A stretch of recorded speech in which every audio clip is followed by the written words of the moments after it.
Cuando Dios ama intensamente, pareciera que hay también otra emoción que la Biblia explora, que es la ira de Dios. Porque tanto Él nos ama y Él ve cómo el enemigo está queriendo destruir esta creación que brota justamente de su amor, que Dios no puede permanecer de brazos cruzados. Hoy vamos a descubrir la íntima relación entre la ira, pero también el amor de Dios. Así que estudiemos juntos hoy aquí en Lecciones de la Biblia.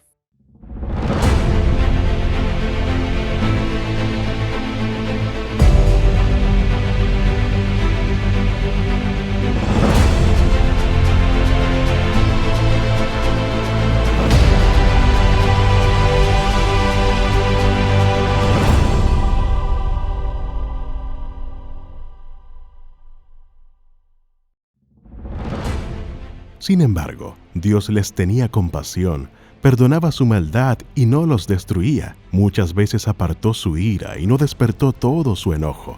Salmos, capítulo 78, versículo 38. Qué grato estar con ustedes una vez más. Una nueva semana ha transcurrido y estamos ya aproximándonos a un tema que llama mucho la atención.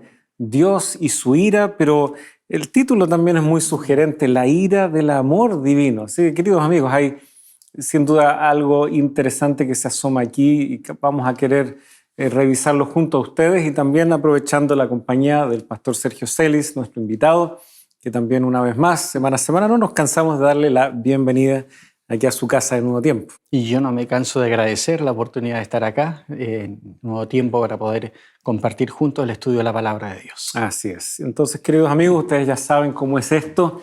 No podemos ni queremos seguir en nuestros diálogos sin primero invitar a nuestro Dios. Así que vamos a orar y los invitamos a que se unan en esta oración. Padre amante, una vez más te damos las gracias por tu bondad, por tu amor. También agradecer porque nos permites abordar una temática que tal vez en la superficie suena contradictoria. Tal vez mucha gente ha luchado con este concepto de sentir que tal vez Dios se ha enojado con ellos y ven en esta expresión la ira de Dios, tal vez malas noticias. Sin embargo, Señor, rogamos de tu Espíritu para entender tu mensaje, tu palabra, tal cual nos llega, con todo este trasfondo que ya hemos visto en las lecciones anteriores, en donde entendiendo tu carácter como un Dios de amor, podamos también entender cómo tú también manifiestas esta ira con un propósito, un único propósito. Guíanos, Señor, lo pedimos en el nombre de Jesús. Amén. Amén. Muy bien, la ira del amor de Dios. O sea, es la ira que viene del amor de Dios o que brota del amor de Dios o que se relaciona al amor de Dios. Así, si fuera por analizarlo de cómo está construida la frase, tal vez por ahí podemos empezar a indagar. Sin embargo, creo que el autor no pierde tiempo. Ya el día sábado, ahí introduciendo, él dice muy claramente, leo, ya que su ira surge directamente de su amor. ¿Qué hacemos con esta declaración? ¿Cómo es que él llega a esta conclusión? Bueno, generalmente nosotros tenemos la idea de que la ira y el amor son cosas contrapuestas. La ira está relacionada quizás con el odio, ¿no? Con ese tipo de cosas, ¿no? Pero los mismos psicólogos a veces se han encargado de poder corregir a ciertos pensamientos, ideas, y decirnos que en realidad lo opuesto al amor es la indiferencia, ¿no? Porque cuando tú tienes algún tipo de emoción, incluso las que podríamos considerar como negativas, hacia alguien, es porque de alguna manera tú realmente estás interesado en esa persona. Claro. Ahí te interesa el poder tener una buena relación con alguien y donde no se puede, digamos, hay una reacción de tu parte. Al ver las consecuencias de la injusticia, del sufrimiento de lo que tienen sus hijos como resultado de la opresión, de la maldad de otras personas o incluso de sí mismos, ¿no? A veces por nuestras propias decisiones o por los ataques de otras personas comenzamos a sufrir y la ira de Dios brota como resultado de eso, ¿no? Del dolor, el sufrimiento, la opresión, porque Dios quiere terminar con eso. Dios quiere terminar con el dolor, quiere terminar con el sufrimiento. Y la única manera de hacerlo es a través de medios que quizás a veces no siempre asociamos con Dios, ¿no? Cuando tenemos esta idea del Dios de amor, de un Dios, a veces quizás un Dios que se nos ha planteado de quizás lejano, ¿no? Que castigador, pero cuando hablamos de un Dios de amor, que hemos estado hablando durante estas semanas, y hablamos de la ira de ese amor de Dios, nosotros no podemos hablar de la ira de Dios separado de su amor, porque el elemento esencial de su carácter es el amor, y por lo tanto, cada una de sus acciones está motivada por el amor. Eso es lo que quiere decir que Dios es amor. Todo lo que Él hace, incluso aquellos elementos de juicio, aquellos elementos que van a manifestar, incluso van a terminar en destrucción, son el resultado de su amor por nosotros. Bueno, vamos a ir hablando de esto, pero el autor ya lo plantea desde el principio y nos muestra que la ira no solamente es una respuesta del amor, sino que es la respuesta apropiada cuando hay una situación que debe ser corregida, cuando debe ser arreglada. Y bueno, tú colocabas el ejemplo ahí de cuando tal vez existe una relación, pero ¿qué pasa cuando ahora interviene un tercero? Y ese tercero está trayendo daño y está queriendo herir. También uno como parte que está observando y que tiene un profundo interés y cariño y amor en la otra persona, evidentemente va a tener una reacción visceral, como mencionábamos también la semana pasada, respecto a la compasión. Aquí también será muy visceral en el sentido de que a veces, sin pensar mucho, vamos a intervenir. A veces, ¿no es cierto?, llegan noticias en donde a alguien se le pasa la mano, se excedió en esa reacción por proteger, y es ahí donde entran algunos de estos elementos que pasan a ser juzgados como, bueno, en defensa personal, ¿no es cierto?, en donde hasta termina matando a la otra persona por defender a su familia. Esos son casos muy humanos. No podemos compararlos con lo que Dios está haciendo, pero démonos cuenta de que como seres humanos, como que entendemos esa categoría.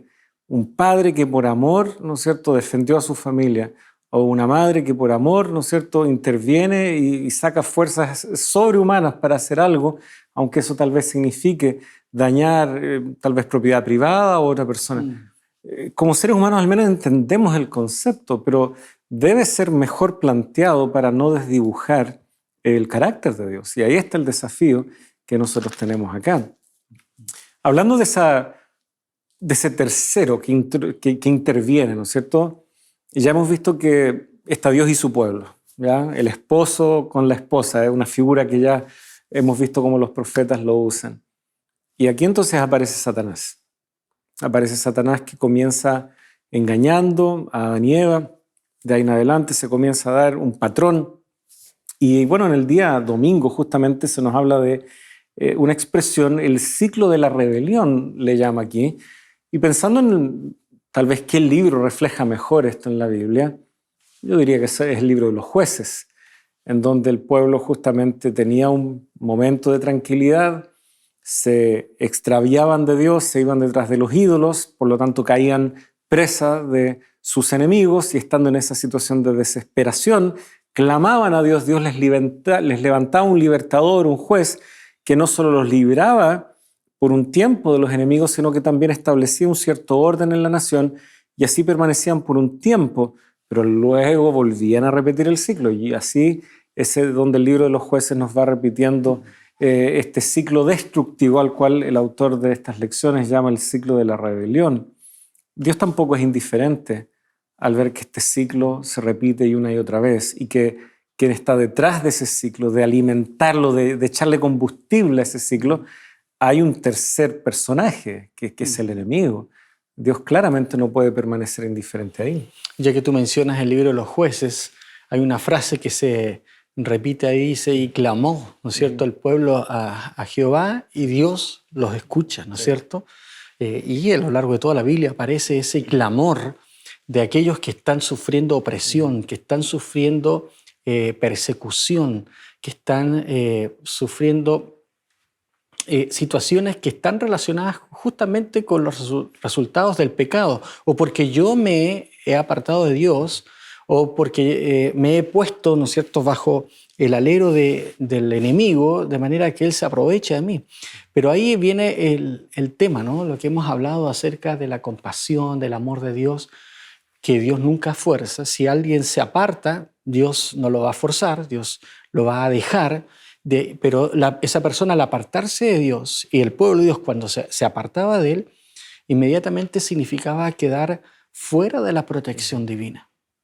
Y de esa manera, muchas veces las cosas que nos suceden, cuando el enemigo nos ataca, cuando los enemigos atacaban al pueblo de Israel, era porque ellos se habían apartado de Dios y Dios ya no estaba con ellos, no tenían esa protección. Y cuando venían esos momentos de opresión, de esclavitud, momentos en los cuales la estaban pasando mal, se acordaban de Dios, ¿no? Y venía el clamor, y subía el clamor ¿no es cierto?, de Dios del pueblo hacia Dios, y Dios tenía que actuar enjuiciando a esa nación. Y ahí viene ese celo de Dios por su pueblo al expulsar a las naciones extranjeras, liberando a su pueblo de la opresión y restableciéndolo en su tierra. Ese ciclo muestra que la ira de Dios, en este caso, contra las naciones extranjeras, viene como resultado del clamor de su pueblo que anhela su justicia, su protección, su vindicación.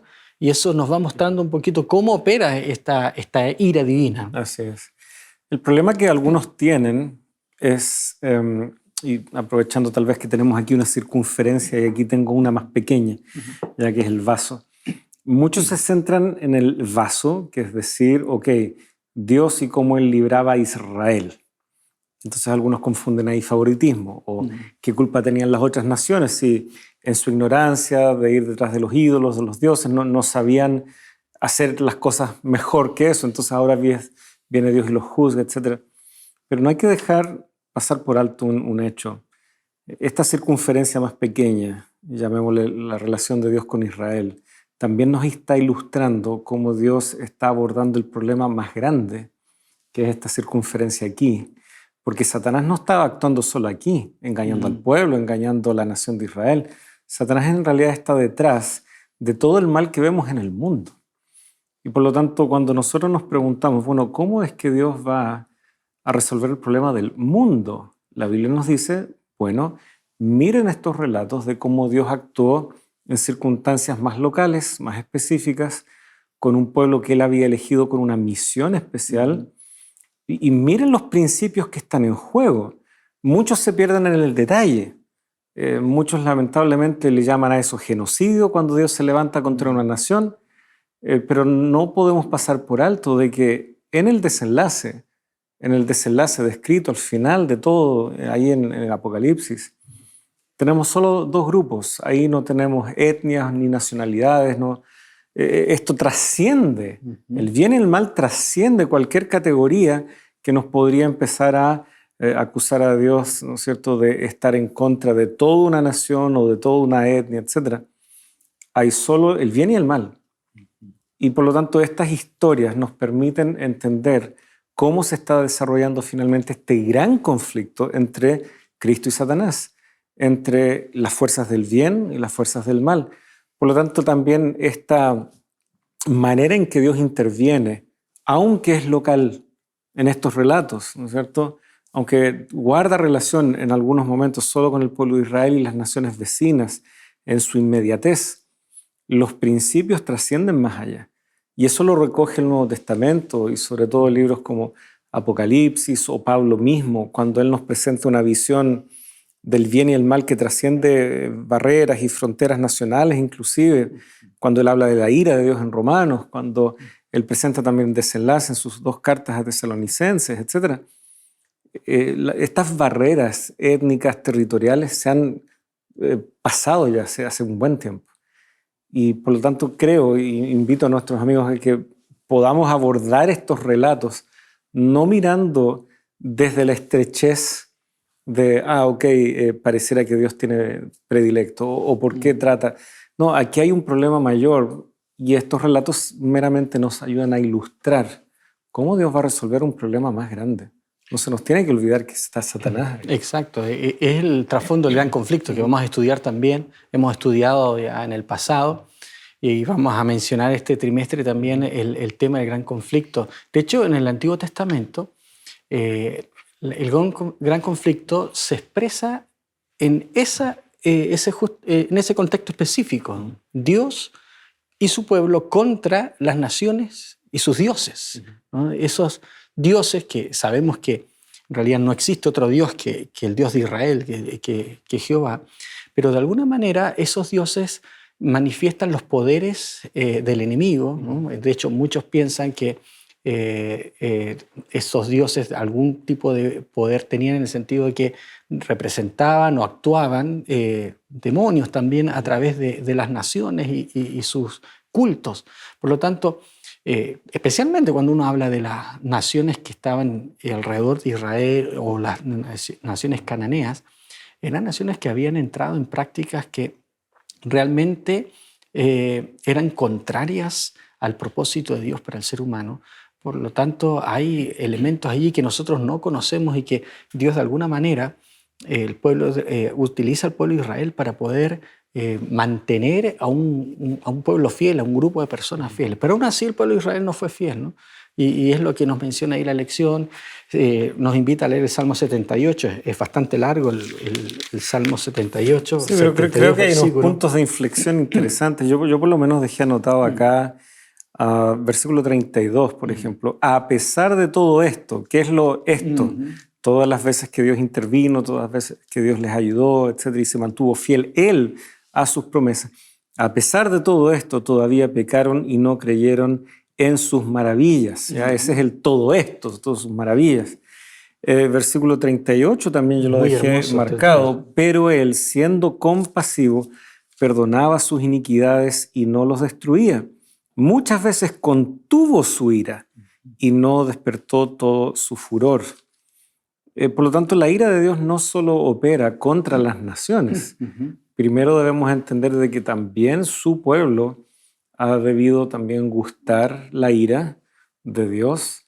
Dios, obviamente, como los había elegido como una nación para llevar adelante una misión, buscan determinadas oportunidades restaurarlos y volverlos a colocar en ese rumbo de que vamos juntos a cumplir esa misión de alcanzar las naciones, de cumplir el anhelo expresado a Abraham. En ti y tu descendencia serán benditas todas las naciones. Dios perseveró muchas veces para colocar en los rieles, digamos, a su nación. Así que ciertamente fueron corregidos, ellos también fueron objetos de la ira de Dios, pero también vemos un grado de paciencia porque ellos habían sido llamados para esa vocación. Las naciones podían evidentemente ver aquello, poder responder a aquello, pero muchas veces se les excedía la mano también cuando eran usados instrumentalmente por Dios por un breve momento. Vemos eso en el caso de Nabucodonosor, con luego todo el imperio neobabilónico. Ellos también a su vez son juzgados, etc. Pero no vemos un trato del todo diferenciado cuando pensamos en Israel. Lo único que cambia un poco es Dios perseverando en la tarea que les ha confiado. Pero las demás naciones, finalmente nosotros vemos qué cosas se anuncian respecto a ellos, qué tipo de calamidades vienen sobre ellos, son las mismas que Dios le había dicho a su propio pueblo. Mortandad, peste, hambre, fuego, las bestias del campo, todas esas condiciones del pacto, las bendiciones y maldiciones a las cuales estaba expuesta su pueblo, son las mismas cosas que luego aplicadas a las naciones implican su destrucción. Así que vemos una coherencia aquí y vemos al mismo tiempo esa perseverancia de Dios queriendo trabajar a través de su pueblo escogido respecto a esta misión. Se nos ha acabado el tiempo, por lo menos de este bloque, así que queridos amigos, no se preocupen, ya estaremos de regreso después de esta muy breve pausa.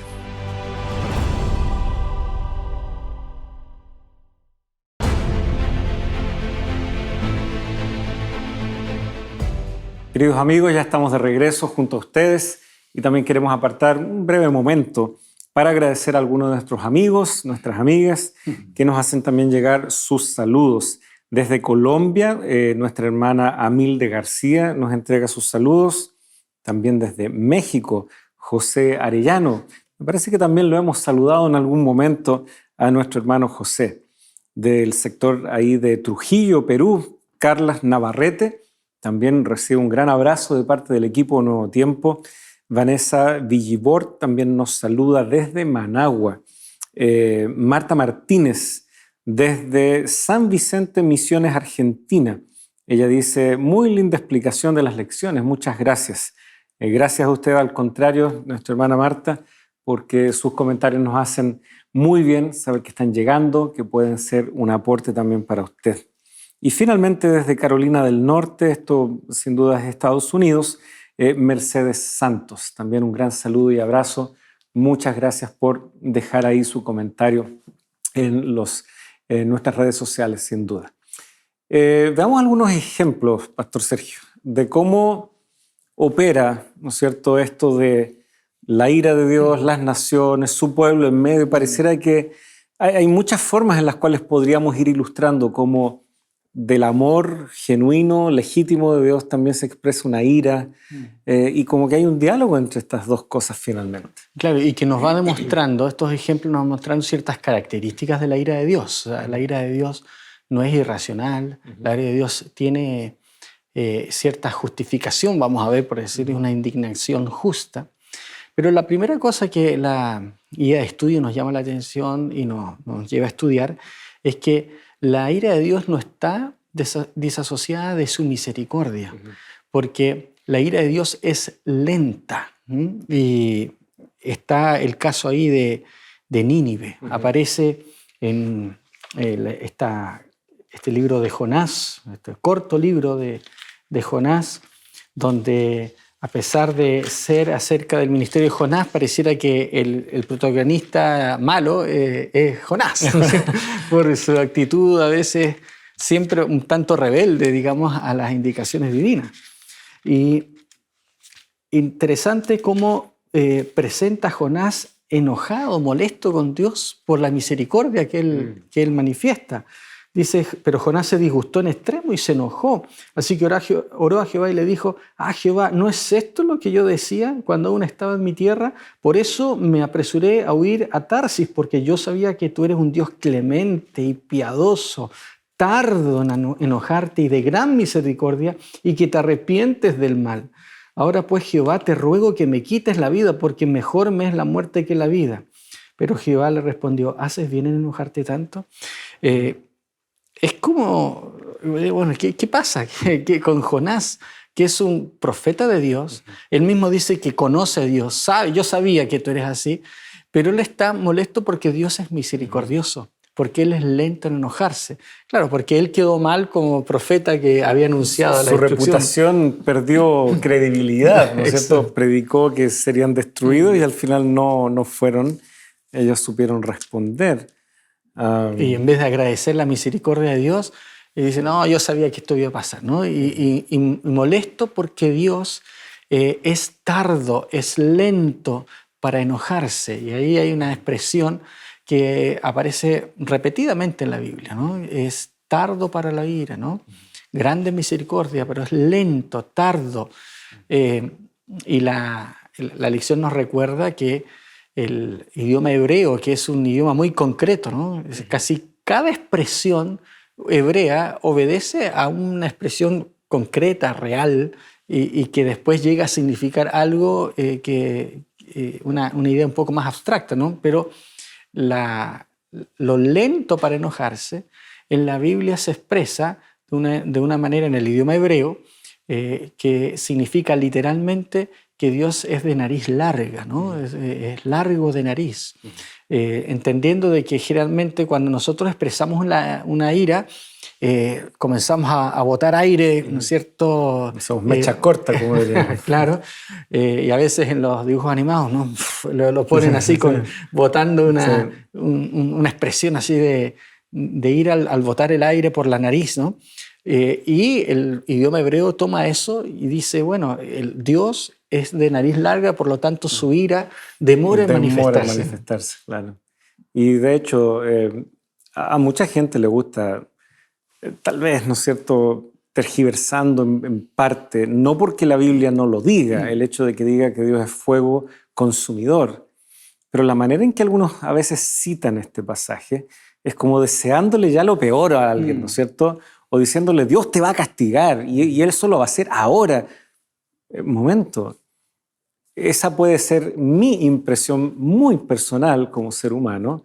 Tal vez es incluso lo que le estoy deseando a esta persona. Lo que decía Jonás acá, ¿no? Pero Jonás mismo lo reconoce. Momento, si bien es fuego, pero cocina a fuego lento.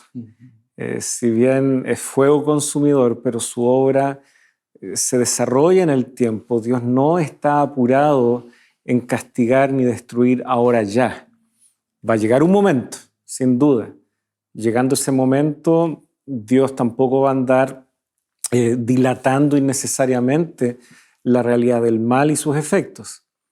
Pero no dejemos de ver que esto de ser lento para la ira implica que Dios sabe en qué tiempos su ira, ese fuego consumidor, ha de actuar. Jonás quería salvar su reputación e incluso sintió más lástima y compasión por la calabacera que murió. Y ese es el último llamado que le hace Dios. Ahí cómo te apiadas de esta calabacera. Y versículo 11, ya el último al final del libro, en el capítulo 4. ¿Y no he de apiadarme yo de Nínive, la gran ciudad en la que hay más de 120,000 personas que no saben distinguir entre su derecha y su izquierda, y también muchos animales? Y es interesante cómo los animales también están incluidos aquí. Son parte de la creación de Dios, son parte de la vida, de lo cotidiano, y tal vez eran incluso instrumentales en las maldades que hacían los ninivitas en su adoración idolátrica y todo. Pero como tales son parte de su creación. Y esta plantita que apareció, que le dio sombra, que pudo satisfacer las necesidades a muy a corto plazo de Jonás, él sentía más lástima por esa planta, que no la sembró, no la regó, no hizo ni un esfuerzo por tenerla. Y Dios que está, y voy a usar esta expresión, esforzándose, dedicándose en el tiempo una y otra vez con toda una nación rebelde, y Jonás prefiere que ellos desaparezcan así. No tiene sentido. Y eso también nos debiera recordar que en estos últimos tiempos que creemos que estamos viviendo, Jesús también, ¿no? No es que retarda su promesa, como algunos tienen tardanza, sino es que es paciente, ¿no? Nuevamente está allí ese elemento en que Dios todavía no pone fin al pecado, que nosotros decimos, ya Señor, ya es suficiente, ¿no? Si yo ya estoy listo, puedes venir. Claro, porque Él tiene todavía un propósito, todavía tiene el deseo de alcanzar más personas. Por lo tanto, esto nos muestra, el hecho de que estamos aquí todavía, nos muestra la gran y larga misericordia de Dios para con sus hijos. Entonces, una de las características de la ira de Dios es que es lenta, ¿no? Que Dios es paciente, que Dios no ejecuta sus juicios de manera irreflexiva. Eso es importante entenderlo. Dios siempre da un espacio, por mencionar las naciones cananeas que hemos mencionado, que muchas personas apuntan ahí a la manera supuestamente injusta que Dios habría actuado, pero recordemos que Dios le había dicho a Abraham que su descendencia bajaría a Egipto por una cantidad de tiempo, y después le dice a Jacob que es porque la maldad del amorreo no ha llegado a su colmo. O sea, Dios le dio 400 años de oportunidad a las naciones cananeas para, digamos, ver en qué quedaba este camino de maldad que ellos estaban tomando. Y sabemos que las naciones cananeas realizaron, lo mencionamos recién, son de las religiones más perversas, por así decirlo, que han existido en la historia. Por lo tanto, no conocemos todos los elementos que entran dentro de esta situación, pero vemos que hay algunos que nos indican que Dios fue paciente, tanto con esas naciones, fue paciente con Nínive, es paciente con nosotros. Por lo tanto, la ira de Dios se manifiesta, pero siempre después de haber otorgado un tiempo suficiente de oportunidades, de paciencia, para que estas personas, estas naciones, o nosotros mismos, podamos salir de nuestros malos caminos. Hay una pregunta que yo he visto que mucha gente lanza allí. No había llegado hasta el colmo la maldad del amorreo, pero bueno, y Dios envió profetas, envió mensajeros para llamarlos al arrepentimiento, La Biblia casi es muda al respecto. Con el rol tan protagónico de Abraham, a veces se nos olvida de incluso un personaje al cual Abraham va y le devuelve los diezmos, que es Melquisedec. Melquisedec él era un sacerdote del Dios Altísimo. Él adoraba al mismo Dios que estaba adorando a Abraham. Y Melquisedec está ahí en esa región. Futuramente se piensa, ¿no? Ahí llegó a estar el lugar en donde después estuvo Jerusalén. Algunos hacen esa conexión justamente por el nombre de este rey de Salem, ¿no es cierto? Y de ahí, si es efectivo eso históricamente, el lugar geográfico, lo desconozco al 100%, pero se ha hecho esa conexión. Como sea, él era un embajador de Dios allí. Él era un representante de Dios allí. Y el hecho de que la Biblia no nos dé una lista de todos los demás que podrían haber habido, no significa que no los habían. Job podría ser otro ejemplo. Job es un ejemplo muy claro, ¿no es cierto? Escrito este libro también por Moisés y por lo tanto era una historia muy conocida en ese momento. Así que si uno realmente tiene esa inquietud, bueno, pero ¿qué hizo Dios respecto a estas naciones? Bueno, con esa misma inquietud vamos a la Biblia y vamos a ver que hay suficiente evidencia de que Dios sí, antes de manifestar a través de su pueblo sus justos juicios sobre estas naciones, Él dio amplia oportunidad. O si no, ¿cómo entender Nínive? ¿No es cierto? ¿Cómo entender eso? Que Él mismo tiene que estar convirtiendo a su propio profeta, que su propio profeta estaba siendo más corto de genio y menos misericordioso que Él. Él tiene que hacer ese trabajo. ¿Cómo no lo habría hecho también? Vemos una consistencia. Y eso nos llena de confianza en este Dios, que su ira siempre va a ser dada después de un tiempo suficiente de oportunidades. Ahora, la Biblia nos presenta también otros momentos en que Dios, y en este caso en el Nuevo Testamento, si vamos al Nuevo Testamento, en este caso Jesucristo, también aparece indignado, ¿no? Y es bonito este texto. A veces no se lee esa parte. Siempre cuando se presentan a los niños se los lleva ahí para que se ore por ellos. Uno pide la bendición por ellos, sobre todo por sus padres, para que los puedan criar de manera acorde al Evangelio. Como que se nos olvida ese versículo. Leemos más bien leemos desde ese versículo, pero omitimos la primera parte. Cuando Jesús vio esto, que los discípulos reprendían, ¿no es cierto?, a las madres, les decían que ellos se fueran. Cuando Jesús vio esto, dice Marcos 10:14, se indignó. Se indignó. Esta palabra puede perfectamente significar se enojó, ¿ya? Y se ocupa en otras ocasiones también para describir a otras personas. Tiene un uso bastante amplio, pero no nos imaginamos a Jesús indignado o enojado. Y está el hecho de aquí que estos niños, Él sabe y desea que pertenezcan al reino de los cielos. Así tenemos que también ser nosotros. Por lo tanto, todo obstáculo, toda barrera para que alguien entre al reino de los cielos, miremos acá qué produce esto en Jesucristo. Una indignación. Exacto. Hay varios ejemplos de eso. Marcos también ahí en el capítulo 3, versículo 5, en la ocasión del milagro del hombre de la mano seca. Sí.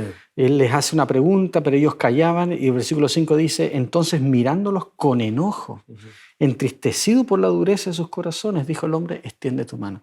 Hay otro ejemplo ahí de la molestia. También la lección nos recuerda en la ocasión de la purificación del templo, que lo solemos llamar cuando Jesucristo entra en el templo y arroja a los cambistas.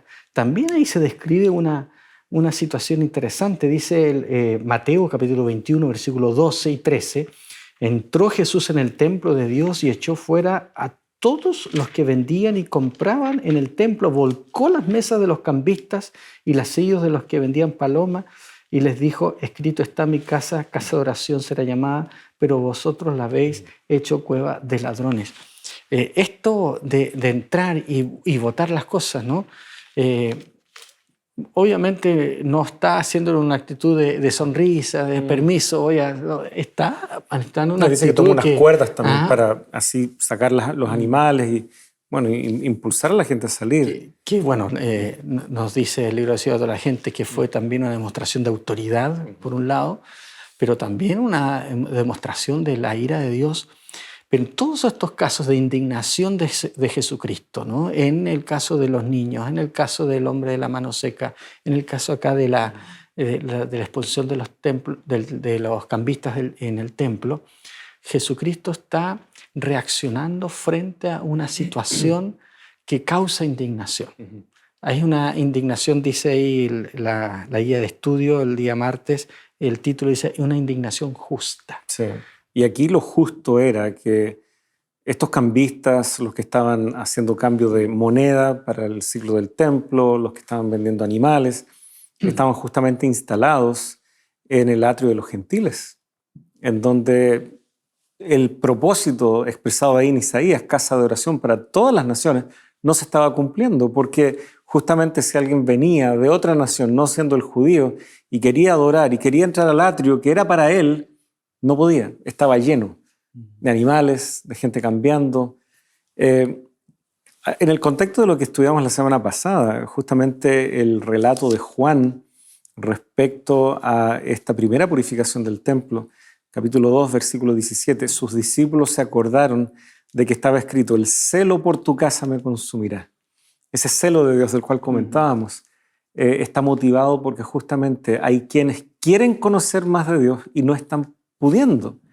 Eso indigna. Ese es el celo de Dios, tal vez complementando un poco las ideas de la semana pasada. Ha llegado nuevamente la hora de hacer una pausa. Este tema obviamente da para mucho, pero el tiempo vamos a tratar de respetarlo. Así que, queridos amigos, pacientemente aguárdenos un momento, ya estamos con ustedes.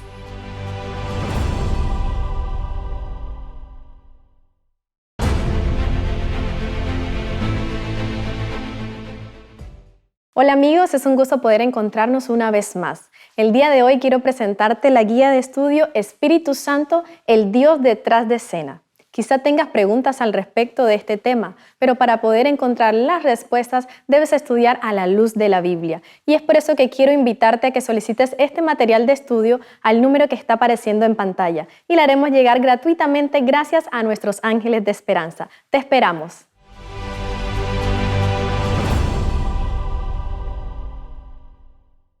Gracias, queridos amigos. Ya estamos junto a ustedes una vez más. El tiempo corre y tenemos todavía mucho que ver respecto a este tema. El título del capítulo, más bien del día miércoles, ¿no es cierto? En la guía de estudios, Dios no aflige voluntariamente. A veces es muy fácil o corriente escuchar que prácticamente Dios es el culpable de todo. ¿Ya? Todo lo que me está pasando, Dios lo quiso. ¿Ya? Tal vez es una manera de entender de que aún así habrá algún propósito, etc. Pero ¿será que la aflicción es parte del plan de Dios? ¿Será que Dios se goza en generar esta aflicción o manifestar su ira, ya que finalmente está bajo este gran paraguas de comprender la ira de Dios?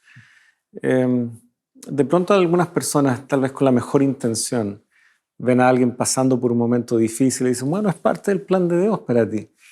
¿Lo es realmente? ¿Será que esta aflicción brota de la voluntad de Dios? ¿Cómo entendemos esto?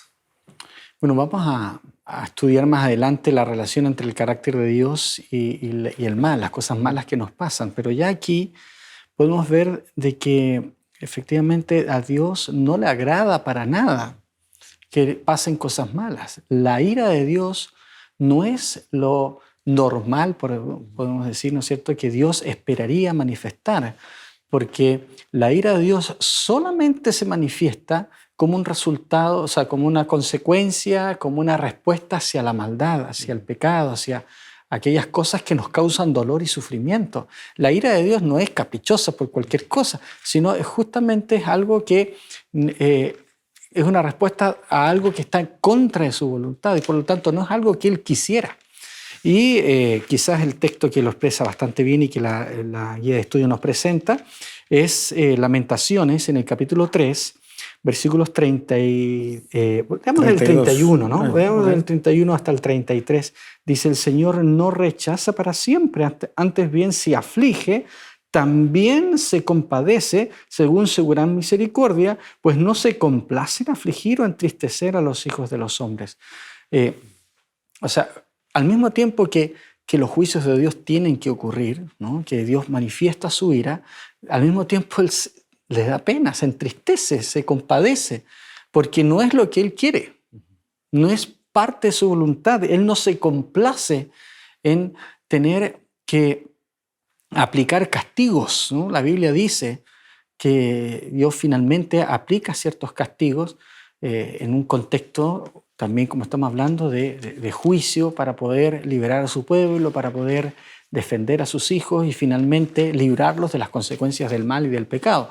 Y eso está manifestado una y otra vez en la Biblia, que el Señor actúa en contra de lo que Él quisiese, en el sentido de que Él quiere amar, quiere salvar, pero también el amor de Dios es justo.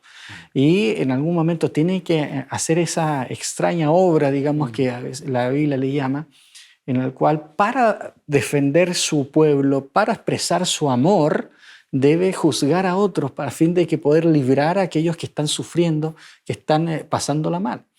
Y uno de los ejemplos ahí es el momento lo que está registrado ahí en el libro de Esdras, lo tenía marcadito y se me fue, que tiene que ver con el perdón reiterado que Dios da hacia su pueblo con todas las oportunidades que Dios, ¿no? Se está mostrando todas las veces que Dios quiso invitar a su pueblo al arrepentimiento, ¿no? Y dice en el capítulo 5 de Esdras, versículo 12, pero después que nuestros padres provocaron a ir al Dios de los cielos, Él los entregó en las manos de Nabucodonosor, rey de Babilonia, caldeo, el cual destruyó esta casa y llevó cautivo al pueblo de Dios. Claramente no es Dios el que manifiesta su ira de manera arbitraria, sino que es provocado a ira. Interesante. Y esto, al compararlo con lo que Jeremías, el segundo de Crónicas y el último capítulo, donde se ve todas las oportunidades que Dios dio, cómo Dios quiso invitar al pueblo reiteradamente a poder arreglar las cosas. El pueblo insistió en apartarse de Él y por lo tanto finalmente Dios levanta su protección. O sea, muchos de los que la Biblia llama juicios de Dios, en realidad lo que hace Dios es levantar la protección que Él coloca sobre sus hijos, porque ellos voluntariamente se han apartado de Él y se han puesto fuera del círculo de protección divina. Hay un elemento también que no podemos pasar por alto. Esta es la perspectiva divina, lo que Esdras está transmitiendo. Pero que no se nos olvide algunas de las preguntas que hacían algunos profetas también, por ejemplo, Habacuc. Él miraba su nación, él miraba el liderazgo que había en Israel, más bien en Judá, y veía opresión del rico hacia el pobre, veía una serie de cosas que no andaban bien, el juicio que salía torcido.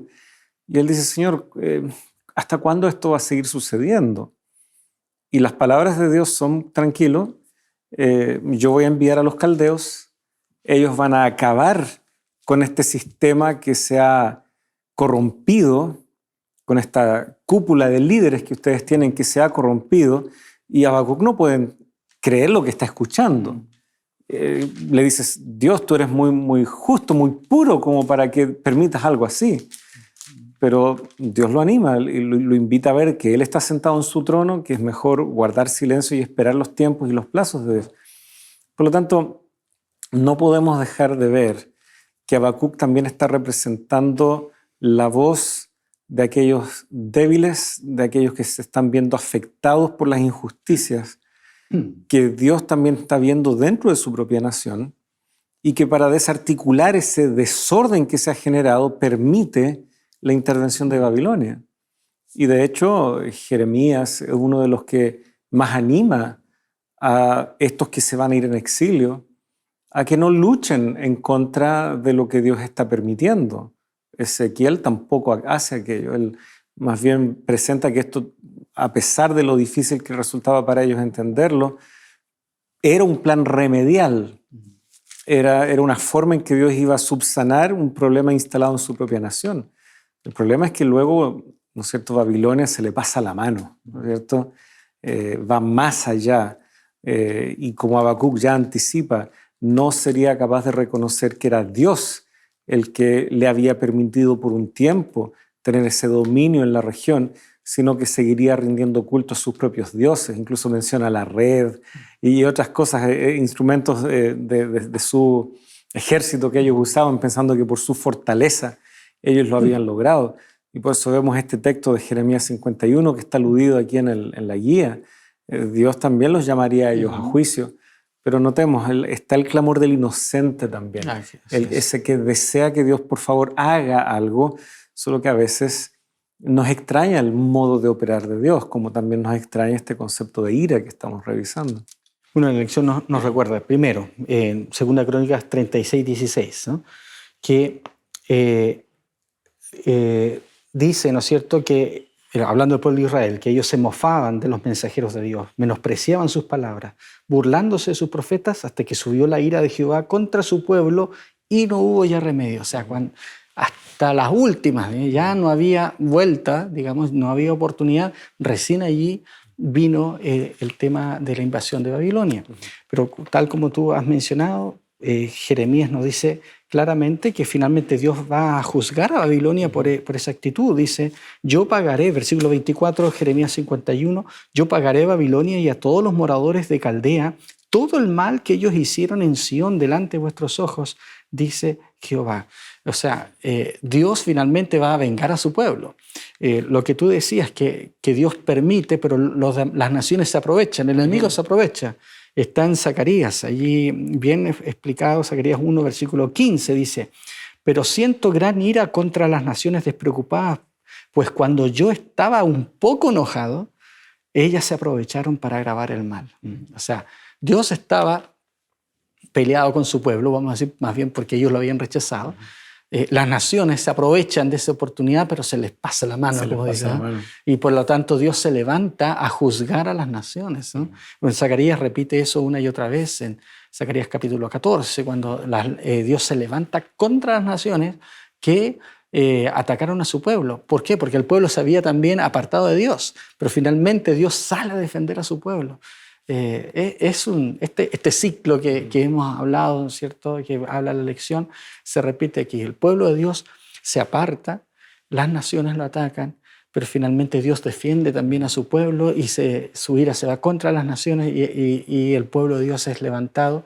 Y todo eso es un microcosmos de lo que finalmente va a suceder en el tiempo del fin. Claro, lo que mencionábamos un par de bloques atrás, ¿no? Que eso no nos distraiga el hecho de que se esté hablando de Israel y las naciones y pensar, ok, sigue entonces siendo Israel, siguen ellos siendo el pueblo elegido.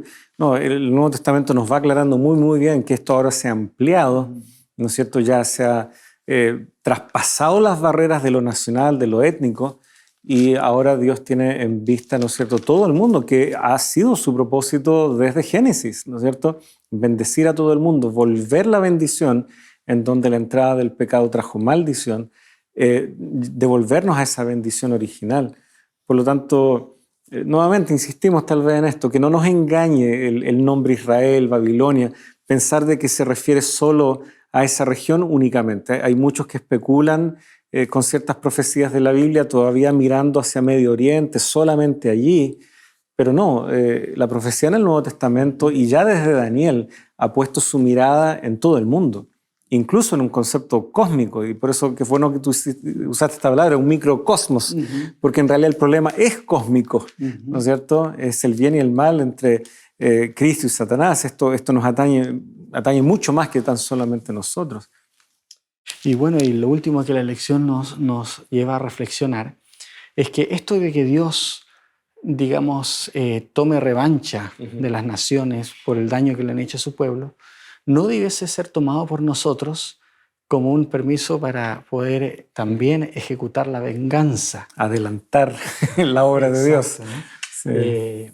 A veces nosotros actuamos de esa manera, que se encuentre conmigo nomás, ¿no? A ver, como que nosotros nos creemos también ejecutores de la justicia divina. Y Dios nos previene contra eso.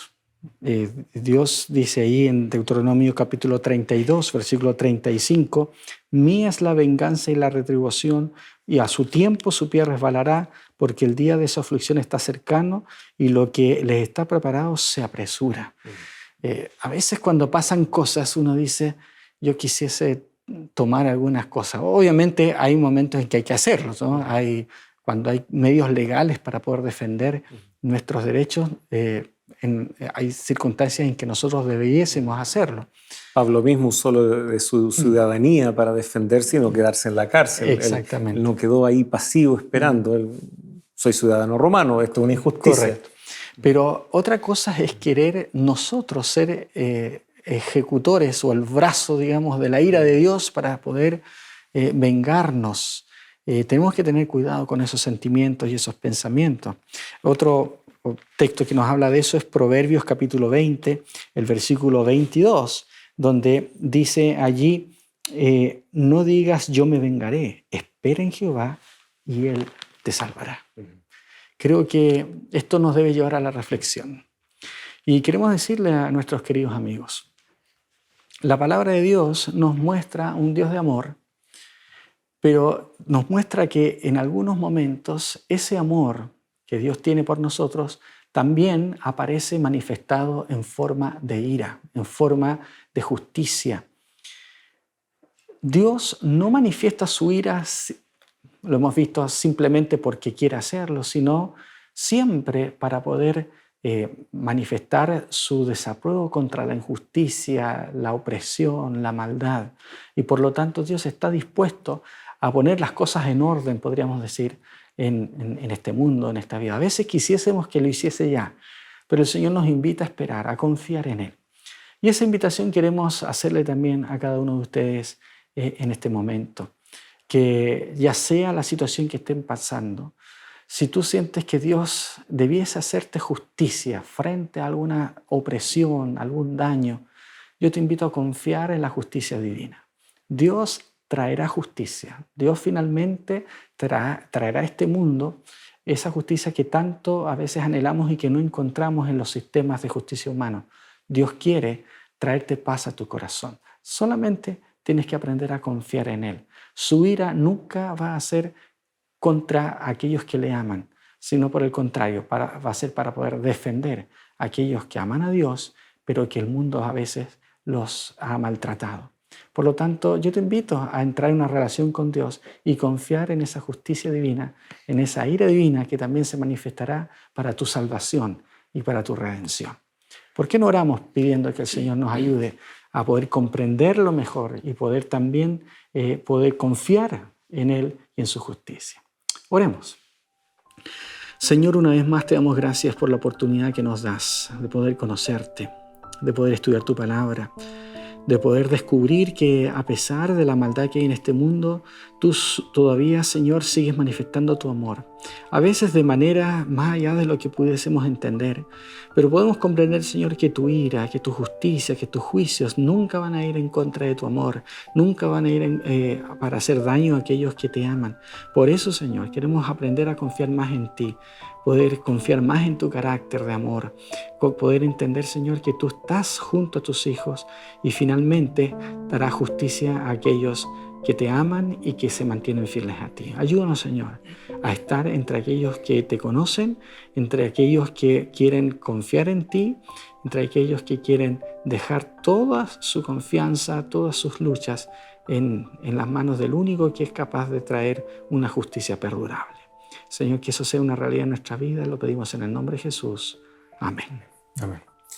Muchas gracias, Pastor Sergio, por habernos acompañado en este capítulo. Ha sido una conversación muy constructiva, provechosa a la luz de la palabra.